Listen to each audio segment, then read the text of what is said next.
नमस्कार, मैं दीपक शर्मा और मेरे YouTube मंच पर आपका स्वागत। दोस्तों, आने वाले 2 महीने मोदी जी के लिए बड़े निर्णायक होने वाले हैं, बहुत क्रूशल। और ये निर्णायक इसलिए हैं क्योंकि आने वाले 2 महीनों में मोदी जी का एक बड़ा इम्तिहान है। और इस इम्तिहान में अगर मोदी जी पास नहीं हुए तो उनका आगे का खेल बिगड़ सकता है। और अगर खेल बिगड़ा तो तीसरी बार प्रधानमंत्री बनने का मोदी का सपना टूट भी सकता है। अब दोस्तों, मोदी जी का जो इम्तिहान है वो डिग्री और मार्कशीट का नहीं है। मोदी जी का जो इम्तिहान है वो चुनाव का है। जीते तो रुतबा कायम है, हारे तो मुसीबतें बढ़ने लगी। और ये जो सबसे बड़ा इम्तिहान है वो दरअसल सबसे बड़ा चुनाव है इस साल का, सबसे इंपॉर्टेंट, सबसे अहम चुनाव 2023 का, जो 2024 भी तय करेगा। और ये चुनाव है कर्नाटक का। और कर्नाटक में इसलिए नहीं कह रहा क्योंकि वहाँ बेंगलोर है, मैंगलोर है, मैसूर है, इस तरह के बड़े शहर हैं, नहीं। कर्नाटक इसलिए इंपॉर्टेंट है बीजेपी के लिए कि दक्षिण भारत का एकमात्र किला गढ़ कर्नाटक में। और इसके अलावा 3 बड़े राज्य, देश के 3 बड़े राज्य जो बीजेपी के गढ़ रहे पिछली बार, उन तीनों में जहां हालत खराब है उसमें से एक राज्य कर्नाटक है। इसलिए कर्नाटक में अगर मोदी जी की नाव डगमगाई तो बीच मझधार में मोदी फंस सकते हैं। अब दोस्तों, अगर आप उत्तर प्रदेश और गुजरात राजनीतिक मानचित्र से निकाल दें, वोटों की गिनती से निकाल दें, सीटों की गिनती से निकाल दें, तो 3 बड़े राज्य, 3 बिग इंडियन स्टेट्स जो हैं, जहां पर मोदी जी ने फतेह हासिल करी है, मोदी जी ने स्वीप किया पिछली बार और जीत का सेहरा, प्रचंड बहुमत का जो सेहरा पहना, उसमें कर्नाटक की बड़ी अहमियत थी। अगर आप ये ग्राफिक्स देखेंगे तो आपको चीज़ें और क्लियर होंगी, पिक्चर और क्लियर होगी। और वो 3 राज्य पहले मैं बता दूं, महाराष्ट्र 48 सीट हैं, उत्तर प्रदेश के बाद सबसे ज़्यादा सीट महाराष्ट्र में 48। बिहार भी भारी भरकम है, हैवी वेट है, 40 सीट्स हैं। कर्नाटक में 28 अनदर बिग स्टेट। और आप देखेंगे कि पिछली बार महाराष्ट्र में 48 में 41 ले गए मोदी जी, बिहार में 40 में 39 सीट ले गए, और कर्नाटक में 28 में 25, यानी कुल मिलाकर 105 सीट सिर्फ इन 3 बड़े स्टेट से। 105 सीट स्वीप किया उन्होंने।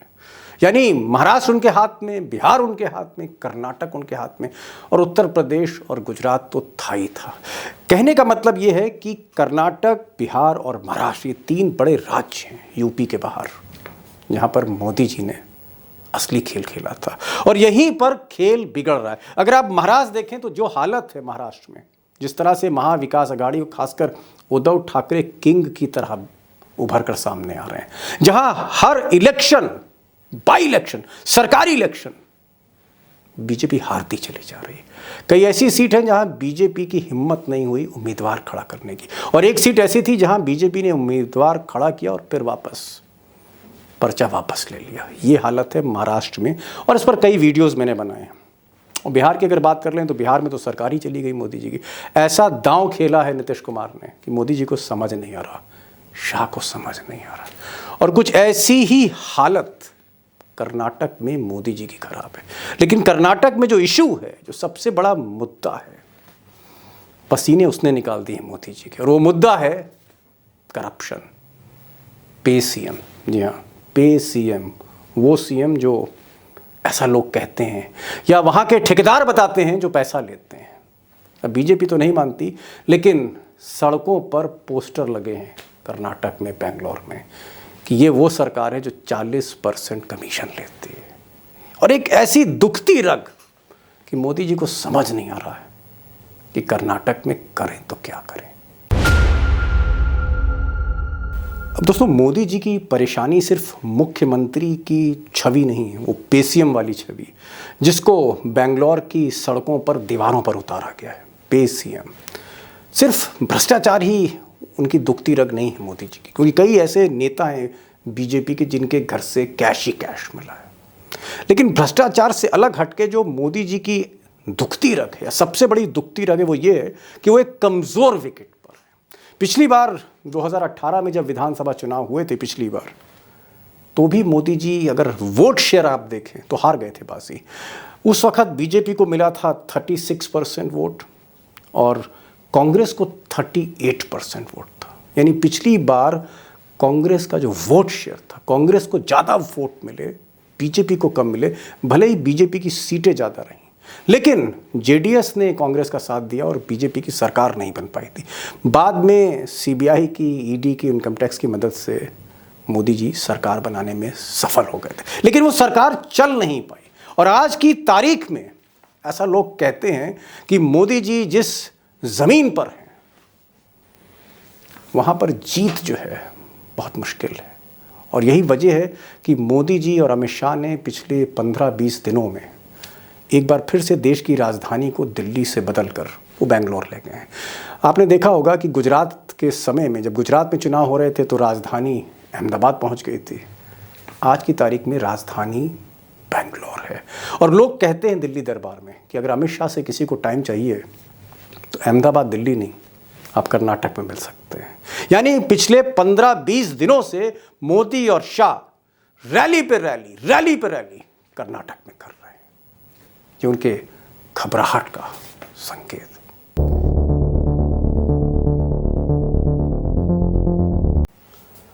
अब मोदी जी के लिए जो परीक्षा है कर्नाटक की, इसलिए मुश्किल है, इसलिए कठिन है क्योंकि कदम कदम पर मोदी जी के लिए दिक्कतें। एक दिक्कत है कि मोदी जी का जो परिवार है, यानी बीजेपी और आरएसएस का जो परिवार है कर्नाटक में, उसमें हर बड़ा नेता दूसरे बड़े नेता से बातचीत नहीं करता है। यानी पहला नेता दूसरे से बातचीत नहीं करता, दूसरा तीसरे से नहीं करता, तीसरा चौथे से नहीं करता। मिसाल के तौर पर येदियुरप्पा साहब सबसे बड़े नेता हैं। इनके रिकमेंडेशन पे ही बोम्मई साहब मुख्यमंत्री बने थे। कभी कभी दोनों में सुलह होती है, कभी झगड़ा हो जाता है, फिर सुलह हो जाती है, कन्फ्यूजन है। एक और नेता देखिए साहब, सीटी रवि। अब ये रवि साहब जो हैं, इनकी भी बोम्मई साहब से नहीं बनती। एक और साहब हैं नलिन साहब, ये बीजेपी के चीफ हैं। अब ये बीएल संतोष जो दिल्ली में बैठे हैं, इनके इशारे पे काम करते हैं, इनकी भी येदियुरप्पा से और बोम्मई से नहीं बनती। तो आखिर में अमित शाह और मोदी, यानी गुजरात लॉबी ने तय किया कि भाई इन सबको किनारे करिए वरना कर्नाटक डूब जाएगा। चलिए हम ही और आप चुनाव की कमान संभालते हैं। तो आज की तारीख में कर्नाटक का जो रथ है, कर्नाटक वाले नहीं चला रहे, गुजरात लॉबी चला रही है, जो हर जगह चलाती है। अब सवाल ये उठता है कि क्या ये जो सारी परिस्थितियां आप देख रहे हैं, क्या ये एडवांटेज कांग्रेस है, एडवांटेज अपोजिशन है? मुझे लगता है इस पर हम आपको सीधे बेंगलोर ले चलेंगे और हमारे एक्सपर्ट जो हैं वो बहुत ही जाने माने पत्रकार हैं, उनसे बातचीत होगी। ग्राउंड सिचुएशन क्या है, एक आपको सेकंड थॉट मिलेगा। लेकिन एक बार यूँ कहें, एक नज़र कांग्रेस पे भी देख लेते हैं। अब दोस्तों, बीजेपी की कहानी तो आपने कर्नाटक की जान ली। एंटी इनकम्बेंसी भी है, भ्रष्टाचार का एक दानव भी दिख रहा है जहाँ पर सीएम को लोग पेसीएम कह रहे हैं। इसके अलावा डेवलपमेंट कुछ नहीं हुआ है। उसके ऊपर आप कह सकते हैं कि करेला और नीम चढ़ा, यानी एक तो छवि खराब और उसके ऊपर इनफाइटिंग। भीतर ही भीतर इतना ज़्यादा भीतरघात है कि मोदी जी को भी नहीं समझ में आ रहा कि इनको साथ लेके चलें या इनसे अलग चलें। ये हालत है कर्नाटक की। वोट शेयर कांग्रेस का ज़्यादा रहा है। कुल मिलाकर क्या ये बात कही जा सकती है कि कर्नाटक में आज की तारीख में कांग्रेस को एज है? सवाल मुश्किल है और इस पर मैंने कहा ना कि हम ग्राउंड रिपोर्ट आपको दिखाएंगे, एक्सपर्ट से बात करेंगे। लेकिन एक चीज़ मैं यहाँ कहना चाहता हूँ, मैं आपको दो तस्वीरें दिखाना चाहता हूँ। एक तस्वीर जो है वो डीके शिव कुमार की है, कांग्रेस के चीफ हैं, पैसे वाले हैं और संगठन के आदमी हैं। और एक साहब सीतारमैया है। आज की तारीख में आप कह सकते हैं कि कांग्रेस के ही नहीं, कर्नाटक के नंबर 1 नेता। अगर किसी की पॉपुलैरिटी है आज की तारीख में तो इन्हीं की है। लेकिन मुसीबत क्या है कि डीके शिव कुमार और सीतारमैया में बनती नहीं। राहुल गांधी ने बड़ी कोशिश करी। राहुल गांधी ने अपने एक विशेष दूत सुरजेवाला को कर्नाटक भेजा, कहा कि भाई दोनों की ज़रा बातचीत कराइए। अब कोशिश हो रही है। खड़गे साहब जो नए चीफ हैं कांग्रेस के, वो भी कर्नाटक से आते हैं। उनकी भी कोशिश है कि अगर ये दोनों मिले रहें तो बात बन जाएगी। और एक्सपर्ट्स भी ये कह रहे हैं कि अगर डी शिव कुमार और सीतारमैया यानी कांग्रेस में अगर यूनिटी रही तो फिर मोदी जी के लिए मुसीबत ही मुसीबत है कर्नाटक। मुझे लगता है कि पूरे खेल से पर्दा उठाने के लिए सीधे चलते हैं बेंगलोर और वहाँ बात करेंगे विजय ग्रोवर साहब से। विजय ग्रोवर साहब वो पत्रकार हैं, एक तो बेखौफ हैं, तटस्थ हैं, न्यूट्रल हैं, आपको उनकी बातचीत से लगेगा। मोदी और गोदी मीडिया के प्रभाव में आने वाले व्यक्ति नहीं हैं। हिंदी अच्छी बोलते हैं, दक्षिण भारत में बरसों से रिपोर्टिंग कर रहे हैं बड़े बड़े चैनल के लिए, और सियासत समझते हैं, उनसे समझते हैं। या आप यूँ कहें कि एक सेकंड थॉट लेते हैं कि बेंगलोर क्या सोच रहा है। तो चलिए बेंगलोर चलते हैं सीधे। विजय जी, मेरा पहला सवाल, और पहला सवाल मेरा ये है कि कर्नाटक में जो ये चुनाव होने जा रहा है, हम देख रहे हैं लगातार मोदी जी बार बार जा रहे हैं और अमित शाह पीछे पीछे जा रहे हैं, आगे आगे मोदी, पीछे पीछे शाह। और जो वहां के कर्नाटक के बीजेपी के नेता हैं, चाहे वो बोम्मई साहब जो मुख्यमंत्री हो, चाहे येदुरप्पा साहब हो जो सबसे बड़े नेता हैं, फेस कह लीजिए आप बीजेपी का, उनका कहीं अता पता नहीं। मोदी है, शाह है, तो क्या हम माने कि मोदी और शाह ने कर्नाटक की कमान अपने हाथ में ले ली है, जैसे गुजरात में ली थी या हिमाचल में ली थी? क्या सारा का सारा खेल, सारी की सारी व्यू रचना अमित शाह और मोदी जी ही अब रच रहे हैं कर्नाटक में?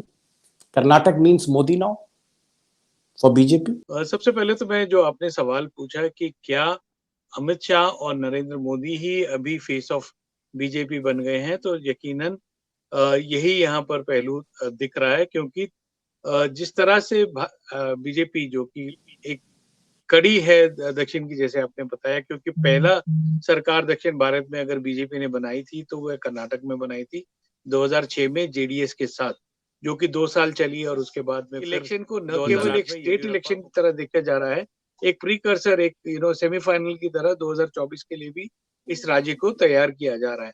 तो इसलिए हम देख रहे हैं कि पिछले 6 महीने में अमित शाह ने जिस लेवल पे मीटिंग्स की, कि डिस्ट्रिक्ट्स में जाकर के उन्होंने बैठकें की, बेंगलोर में नहीं सीमित रहे, मंड्या गए, बीजापुर गए, मंगलोर गए, अलग अलग डिस्ट्रिक्ट्स में जाके उन्होंने जिस तरह से पार्टी के कार्यकर्ताओं से मीटिंग की, तो उनको एक चीज कहीं ना कहीं बीजेपी हाईकमांड के मन में ये है कि अगर कर्नाटक में एक स्ट्रॉन्ग बिड मारना है तो उसके लिए उनको मोदी का फेस ही प्रोजेक्ट करना पड़ेगा, क्योंकि केंद्र की जो परफॉर्मेंस रही है वो राज्य की परफॉर्मेंस से कहीं बेहतर मानी जा रही है। एक बात समझ में नहीं आई, और वो बात मुझे ये समझ में नहीं आई कि मैंने देखा कि बेंगलोर में पोस्टर लगे हुए हैं, और वो पोस्टर आपके मुख्यमंत्री के लगे हुए हैं, बोम्मई साहब जो चीफ मिनिस्टर हैं बीजेपी के, और उनके नीचे लिखा हुआ है पे सीएम।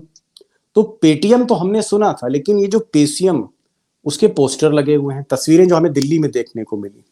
फिर हमने देखा कि एक चिट्ठी लिखी आपके यहाँ जो कॉन्ट्रैक्टर एसोसिएशन है, उन्होंने चिट्ठी लिखी, प्रधानमंत्री को भी लिखी, अमित शाह को भी लिखी, वो चिट्ठी अखबारों में भी आई, हम लोगों को भी दी गई चिट्ठी, पत्रकारों को भी दी गई।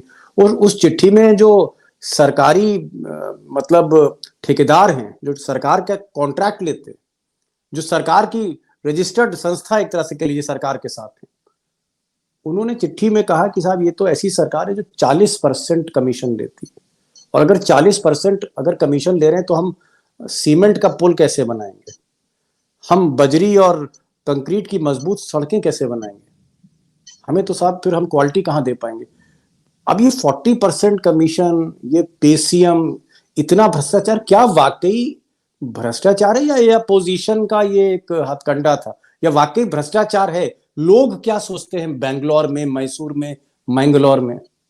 तो ये चीजें जो है, ये पॉलिटिकल कैंपेन जरूर कांग्रेस ने उसको बनाने की कोशिश की थी पेसीएम कैंपेन के अलावा, लेकिन हमने देखा है बेंगलोर की सड़कें बदनाम है एक तरीके से, कि मतलब एक तरफ ट्रैफिक बहुत है, ऊपर से सड़कों की क्वालिटी इतनी खराब होती है कि हर 3 महीने में सड़क टूट जाती है, और कई जगह तो सड़क की आधी नहीं मिलती है। तो ये सब चीजें करप्शन है कर्नाटक में। करप्शन के कारण ही इस तरह के, जब सब स्टैंडर्ड क्वालिटी का सामान जो है पास हो जाता है। आपने अभी पढ़ा होगा कि किस तरह से एक विधायक, जो कि Karnataka soap, Mysore sandal soap, जो कि 60 साल पुरानी एक विरासत है कर्नाटक की, जी हाँ, कंपनी बिल्कुल का चेयरमैन उनको बनाया गया था। उनके घर से 8 करोड़ रुपया कैश मिलता है, जो कि उन्होंने कॉन्ट्रैक्टर्स, जो सप्लायर्स है, उनसे रिश्वत के तौर पर लिया हुआ था अपने बेटों के चुनाव की तैयारी के लिए। तो ये सब चीजें कहीं ना कहीं सब्सटैंशिएटेड हो रही हैं। यही कारण है कि बीजेपी हाईकमांड भी इस बात को समझता है कि अगर स्टेट लीडर्स पर ये चुनाव छोड़ दिया जाए तो शायद सफलता नहीं मिलेगी। इसलिए हम देख रहे हैं कि लगातार केंद्रीय मंत्री जो हैं वे लगातार यहाँ पर आ रहे हैं। हर रविवार को एक केंद्रीय मंत्री कर्नाटक में होता है, जी ताकि वह एक आउटरीच अपनी जो है विजय बढ़ा भाई, एक सके। चीज और आपने एक चीज जो एक निकल के बातचीत से आ रही है वो ये आ रही है कि आपका ये मानना है कि कर्नाटक में करप्शन जैसी स्थिति है और करप्शन वाइड स्प्रेड है, मतलब भ्रष्टाचार व्यापक है। लोग समझ रहे हैं कि ये सरकार भ्रष्ट है और मोदी जी जो कहते थे ना खाऊंगा ना खाने दूंगा, इस तरह की चीज वहां दिखी नहीं। अब क्या है ये तो हम बाद में फिर आपसे डिस्कस करेंगे। लेकिन एक चीज यहां से जो तस्वीर उभर के सामने आती है आपकी बातों से और जवाब से, कि मुद्दे हैं कर्नाटक में। कर्नाटक में भ्रष्टाचार है, कर्नाटक में गवर्नेंस अच्छी नहीं है, कर्नाटक में जो है वो डिलीवरी नहीं है। आप कह रहे हैं सड़कें खराब हैं, यानी कुछ काम भी नहीं हुआ। कुल मिलाकर नॉन परफॉर्मिंग गवर्नमेंट है। और ऐसे में क्या आपको लगता है कि कांग्रेस के लिए एक अच्छी स्थिति, क्योंकि कांग्रेस रूल्ड स्टेट रहा है कर्नाटक, तो आपको लगता है कि ये जो भाजपा की जो सरकार है, जो कांग्रेस और जेडीएस की सरकार को गिराकर बनी थी, जो ईडी की मदद से, सीबीआई की मदद से, इनकम टैक्स की मदद से, इस्तीफों से, पॉलिटिकल प्रेशर से, ये सारा नाटक कर्नाटक में हुआ था, जहां पर ये सरकार नई बनाई थी अमित शाह ने, चाणक्य ने, इसका पब्लिक परसेप्शन अच्छा नहीं है। कांग्रेस के लिए एक मौका है। आपको लगता है कि वाकई कांग्रेस इस वक्त इस चुनाव को जीतने की स्थिति में है, या कांग्रेस में भी कमियां हैं, वहां भी लड़ाई चल रही है? एक तरफ वहां के कांग्रेस के अध्यक्ष डी शिव कुमार हैं और दूसरी तरफ कांग्रेस के जो सीएम फेस हैं सीतारमैया, उनमें आपस में जो लड़ाई है वो बनी हुई है। कांग्रेस में दो फाड़ हैं, कांग्रेस में भी यूनिटी नहीं है। और ये मुकाबला आपको लगता है कि इतना आसान नहीं होगा कांग्रेस के जीतने के लिए, बावजूद इसके कि वहां पर मुद्दे हैं, इश्यूज हैं?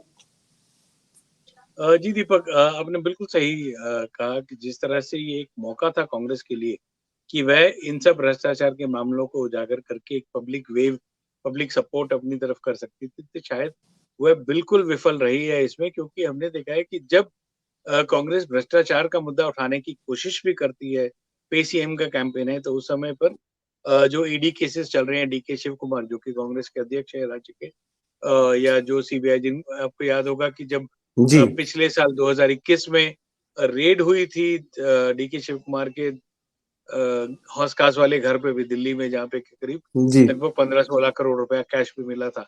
तो ये सब चीजें जो है वह कहीं ना कहीं कांग्रेस पर भी बैकफायर कर जा रही है कि उनके वरिष्ठ नेताओं पर भी भ्रष्टाचार के आरोप वापस सुनने को मिल जाते हैं। और रही बात इनफाइटिंग की, इनफाइटिंग तो कांग्रेस के अंदर बहुत कॉमन चीज है। और हम देख रहे हैं कि जिस तरह से अभी कांग्रेस बटी हुई है दो खेमों में, साफ तौर से जो दिख रहा है कि सिद्धरामैया जो कि पूर्व मुख्यमंत्री भी रह चुके हैं और एक अच्छी गवर्नेंस देने का उनको क्रेडिट भी लोग देते हैं, लेकिन उनके हाथ भी बांधे हुए हैं, क्योंकि अन्य फैक्शंस जो हैं वह उनको काम नहीं करने दे रही, या उनको सीएम रूप में लेकिन प्रोजेक्ट करने को विजय जी, नहीं लोग दे तो रही। कहते हैं कि जब भारत जोड़ो यात्रा कर्नाटक से निकली तो बहुत जबरदस्त समर्थन कांग्रेस को मिला। राहुल गांधी को हाथों हाथ कर्नाटक के लोगों ने लिया, सड़कों पर भी उतरी। क्या आपको लगता है कि कांग्रेस अगर थोड़ी, मतलब स्ट्रैटेजी के साथ फोकस करे, राहुल गांधी वहां पर आए, खड़गे साहब जो नए अध्यक्ष हैं कांग्रेस के वो भी कर्नाटक से, वो वहां पर आए, पूरी की पूरी जो राहुल गांधी की जो टीम है अगर वहां सक्रिय हो, प्रियंका और बाकी सब लोग, आपको लगता है कि ये गेम अभी भी कांग्रेस जीत सकती है? ये गेम में अभी भी कांग्रेस को एडवांटेज है कर्नाटक के खेल में? जी दीपक, जहां तक कहा जाए तो अभी टच एंड गो है। और जहां तक जो भी सर्वेस अलग अलग पार्टियों ने करवाए हैं या जो अन्य एजेंसीज करती आ रही हैं, कोई भी किसी तरह से पूर्ण बहुमत किसी को भी नहीं दे रहा है। यहाँ तक कि जब बीजेपी की राष्ट्रीय कार्यकारिणी हुई थी तो तब बसवराज बोम्मई जो मुख्यमंत्री हैं, उन्होंने जब अपनी पार्टी में प्रेजेंटेशन किया था, उन्होंने भी ये आशंका जताई थी कि पूर्ण बहुमत नहीं मिलेगा। तो ये पार्टी की इंटरनल रिव्यू में भी ये बात साफ तौर से आई थी। लेकिन कांग्रेस, आपने जैसा कहा कि राहुल गांधी जिस समय यात्रा निकाले थे यहाँ से, तो बहुत एक भीड़ आई थी। शायद पहली बार एक राहुल गांधी की रैली में इतना एक उत्साह देखने को मिला था। लेकिन उसके बाद उसको कैपिटलाइज करने के लिए हालांकि कुछ प्रयास किए गए हैं, लेकिन खुद कांग्रेस में स्थिति ऐसी है कि एक क्लैरिटी नहीं निकल के आ रही, क्योंकि एक तो फैक्शनल फाइट्स है और उसके अलावा जो फाइनेंशियल रिसोर्सेज की कमी है और जिस तरह से गुटबाजी है, उसके चलते हुए एक वेव, जो एक लगातार वेव, एक मोमेंटम जो बनना चाहिए था, वो कमी साफ तौर से कांग्रेस में दिख रही है। और उसके लिए दो बड़े कारण, एक तो इनफाइटिंग और दूसरा ये है कि कोई क्लैरिटी नहीं। हालांकि पहले कहा गया था कि कांग्रेस जो है अपने उम्मीदवार चुनाव से 6 महीने पहले घोषित कर देगी ताकि वह लोगों के बीच जा सके, लेकिन अभी 28 या 29 तारीख मार्च को चुनाव घोषित होने वाले हैं, लेकिन अभी तक कांग्रेस ने एक इंडिकेटिव लिस्ट भी नहीं जारी की है जिसमें कहा सके कि क्या सिटिंग एमएलए को टिकट मिलेगा या नहीं मिलेगा। तो इसके चलते हुए खलबली है कि कुछ लोग पार्टी छोड़ के बीजेपी जा सकते हैं या जेडीएस जा सकते हैं। तो ये अ, माहौल जो है ज्यादा क्लियर नहीं आ रहा है। हाँ, लेकिन जहां तक मुकाबले की बात है, कांग्रेस बीजेपी दोनों नेक टू नेक इस समय पर है। और जो तीसरी बड़ी पार्टी है जेडीएस, जिसका जिक्र मैं यहाँ पर करना चाहूंगा कि जी। जेडीएस की जो भूमिका है वो किंग मेकर की तरह रही है पिछली दो सरकारों में, और इस बार भी उम्मीद वही कर रही है कि वे अपना वोट बैंक सुरक्षित रख करके शायद गेम पलटने के इंतजार में है। क्या आपको लगता है कि देवगौड़ा और उनके बेटे जो हैं कुमार स्वामी, क्या आखिर में ये सेकुलर पावर्स की तरफ शिफ्ट होंगे, कांग्रेस की तरफ शिफ्ट होंगे? ये ऐसे मौके पर मोदी जी की तरफ नहीं जाएंगे जब बीजेपी पे तमाम आरोप लग रहे हैं कि भाई व्यवस्था को एकदम ये कर दिया है, लोकतंत्र में संस्थाओं की खरीद फरोख्त हो रही है, और भी तमाम तरह के आरोप हैं डेमोक्रेसी को लेकर जो सवाल उठते हैं। ऐसे में देवगौड़ा और एक एक सोशलिस्ट पार्टी है जेडीएस, एक समाजवादी धारा की पार्टी, आपको लगता है कि ये घूम फिर के कांग्रेस के साथ आ सकती है अगर चुनाव के परिणाम कुछ इस तरह के हों? दीपक, जेडीएस के नाम में जनता दल सेक्युलर जरूर है, लेकिन वह कभी भी बीजेपी के साथ हाथ मिला सकती है। मोरलेस लाइक, जैसे कि आप मायावती का मैं यहाँ पे जिक्र करना चाहूंगा कि जी। वह कहीं ना कहीं एक तरह से बीजेपी की मदद करती हुई टीम नजर आती है। तो जेडीएस भी इस बार जो रणनीति है उन्होंने बनाया है, सीएम इब्राहिम को उन्होंने कांग्रेस से तोड़ के अपना राष्ट्रीय अध्यक्ष बनाया, और जिस तरह से उन्होंने कुछ और मुस्लिम लीडर्स, आजमी जैसे लोग हैं जिनको अट्रैक्ट किया है, अभी इस कयास में है कि जो मुस्लिम वोटर्स हैं वे कांग्रेस से अलग होकर उनके पास आ जाए, क्योंकि जेडीएस कहीं ना कहीं देख रही है कि उसकी जो जी। लिमिटेड रीच है वो सिर्फ 40 सीट तक दिखती है। उनको लगता है कि अगर वे माइनॉरिटी वोट को थोड़ा कैपिटलाइज कर लेगी तो शायद 5-7 सीट और हो जाएगी। एक एक तो एक जरूर जी। वे किंग मेकर, उनको मालूम है कि अगर 40 से 45 सीट तक अगर जेडीएस लाती है तो किसी को भी पूर्ण बहुमत नहीं होगी। और एच डी देवगौड़ा हो या एच डी कुमार स्वामी हो, उनको किसी से भी आपत्ति नहीं है, वे जी। बीजेपी से भी उसमें आराम से हाथ मिला सकते हैं जितना कि वे कांग्रेस के साथ। ग्रोवर साहब, आपसे बातचीत तो होती रहेगी और कई किस्तों पे होगी जब तक ये कर्नाटक में चुनाव धीरे धीरे शबाब पे आएगा। सारा फोकस वहीं पर होगा, क्योंकि मोदी अगर कर्नाटक हारते हैं, अगर हारते हैं, तो उनके लिए बहुत बड़ा वज्रपात है, बहुत बड़ा उनके लिए एक शॉक होगा, क्योंकि 24 में सुपर फाइनल है, और जीतते हैं तो बहुत बड़ा एक ऑक्सीजन मिल जाएगा उनको। इसलिए हम आपसे बातचीत लगी नहीं, एक चलते चलते एक सवाल मेरे जहन में आ रहा है। आपने कहा कि जेडीएस किंग मेकर रहेगी, जेडीएस किंग मेकर रहेगी, इसका क्या मतलब माने? कि आपको लगता है कि कर्नाटक में या तो असेंबली जो है वो हंग हो सकती है, और या फिर मैच बहुत बुरी तरह से फंसा हुआ है, कोई भी जीत सकता है आज की तारीख में? देखिए, बीजेपी के एक वरिष्ठ नेता से मेरी कुछ दिन पहले जब बात हुई थी, उन्होंने कहा सीटें भले जितनी भी आए सरकार तो हम ही बनाएंगे। तो जी। ऑपरेशन कमल या ऑपरेशन लोटस जिसे कहा जाता है, उसका इजाद 2008 में कर्नाटक में ही हुआ था। उसके बाद ही ये पोचिंग और वो सारी गेम्स, आपको याद है कि हर बार हर चुनाव में इस तरह का एक कैंपेन रहा था। लेकिन क्या हम ये लेकिन मान सकते हैं कि बीजेपी एक मुश्किल विकेट पर है कर्नाटक में? जी हाँ, क्योंकि जैसा कि खुद बोम्मई साहब कह चुके हैं कि पूर्ण बहुमत आना मुश्किल है। 90 से 100 के बीच में अगर पार्टी अगर आती है, उसको ये है कि वह कुछ हद तक एजेंसीज के सहारे, मैं ये नहीं कहूंगा जी। पॉलिटिकल सपोर्ट के सहारे, एजेंसीज के सहारे वह पूर्ण बहुमत मैनेज करने का प्रयास जरूर करेगी। ग्रोवर साहब आप आए और आपने रोशनी डाली कर्नाटक पर, और मुझे लगता है कि जैसा कि आपने भी सहमति जताई कि मैच जो है वो फंसा है, टफ है, कोई भी जीत सकता है। और मुझे लगता है ऐसी बाजी जो कोई भी जीत सकता हो, यानी जो बाजी है जो खुली हो, गेम अगर ओपन हो, तो मुझे लगता है कि सस्पेंस फिर और बढ़ता है, और दर्शकों की दिलचस्पी बढ़ती है कि भाई जीत कौन रहा है आखिरकार, क्योंकि फाइट बहुत टफ है यहाँ पर। हिमाचल जैसा सीन मुझे कर्नाटक में लग रहा है। आप बहुत आपने वक्त निकाला ग्रोवर साहब, बहुत बहुत शुक्रिया।